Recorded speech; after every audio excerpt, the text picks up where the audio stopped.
माझ्या देवाची लीला सांगू, माझ्या देवाची लीला सांगू. उद्या आषाढी एकादश आहे मामा. अश्विन शुद्ध एकादशीला पंढरपूरची वारी करत असायचं मामा. पंढरपूरची वारी अश्विन शुद्ध एकादशीला करत असायचं मामा. एक दिवस पंढरपूरच्या वारीला गेलं, दर्शनाला गेलं, दर्शन घेतलं, विठुरायाचं दर्शन घेतलं आणि दर्शन घेतलं. मंदिराच्या पाठीमागे येऊन उभा राहिलं. त्यावेळी डॉक्टर गरड अशी काही मंडळी मामांच्या सोबत होती. त्या मंदिरातून पळत एक व्यक्ती बाहेर आला आणि मामांच्या पायावर डोकं ठेवलं. मामांचं दर्शन घेतलं, मामांचं दर्शन घेतलं. मामांनी विचारलं, अरे अरे तुझं नाव काय रे बाळा? तर त्यानं सांगितलं, माझं नाव रामभाऊ उत्पात आहे. रामभाऊ उत्पात नाव सांगितलं. मामांचं दर्शन घेतलं, तो निघून गेला. मामा संध्याकाळी मुक्कामाच्या ठिकाणी होतं. मामा मुक्कामाच्या ठिकाणी होतं. मामांना सहज आठवण आली.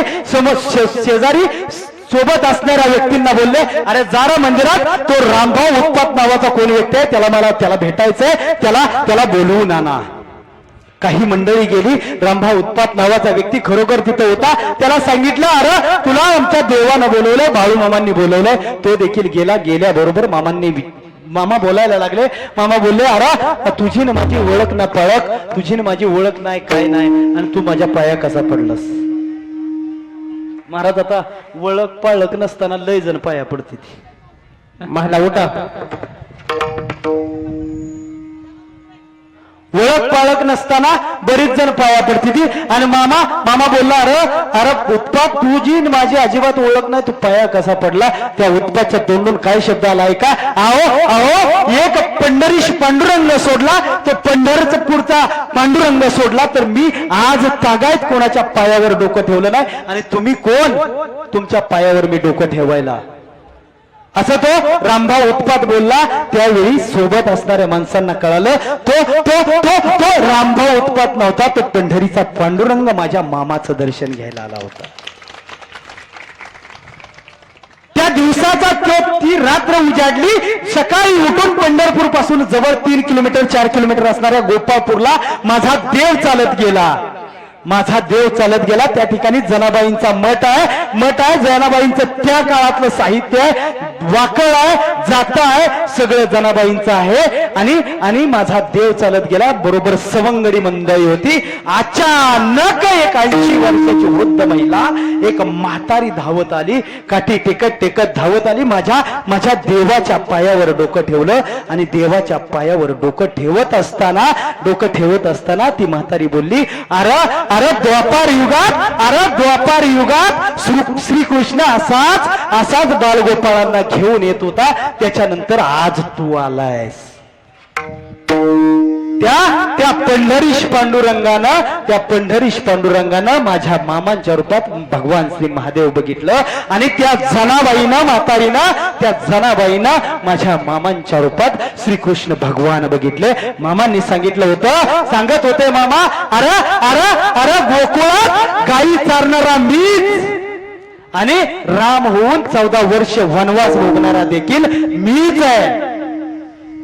एक दिवस, आता काय सांगू तुम्हाला, कसं सांगू? मामांची वारी पहिली वारी कोणी केली? पंढरपूरची वारी पहिली वारी कोणी केली? पंढरीच्या पांडुरंगाचे पहिले वारकरी माझा देव, माझे बाळू मामा आहेत. कसे सांगतो तुम्हाला. अशा या वारीचं दिवस होतं. सगळे देव वारीला निघाले होते. भगवान शंकरांना वाटलं आपण देखील वारीला जावं. भगवान शंकरांनी आवरलं. घरात होतं नव्हतं ती वैरण ही सगळी आणून टाकली. उद्या वारीला जायचंय, सगळं काम करून ठेवलं. आणि भगवान शंकर सकाळी उचलणार, बॅग उचलणार, तेवढ्यात पार्वती म्हणाले, कुठं? असंच असतं ना मामा वारीला जाताना. पार्वती आईसाहेब म्हणाल्या, कुठं? पंढरीच्या वारीला. भगवान शंकर म्हणाले, मी पंढरीच्या वारीला निघालोय. पार्वती आईसाहेब म्हणले, तसं एकट्याला जाता येणार नाही. कुठं निघालाय? निघालोय मामाच्या तळावर. काय तिकडे? ती आंधळीचं लय लांबचं महाराज आलतोय, लय लांबचा येतं, घाटाच्या वरचा येतं. ती महाराज आलतय चांगलं कीर्तन सांगतात लय हशी होत लय हशी होत आणि त्यांचं कीर्तन ऐकायचं एकटं कुठं मग तोंडवर करून थोबाड घेऊन असं म्हणते हो.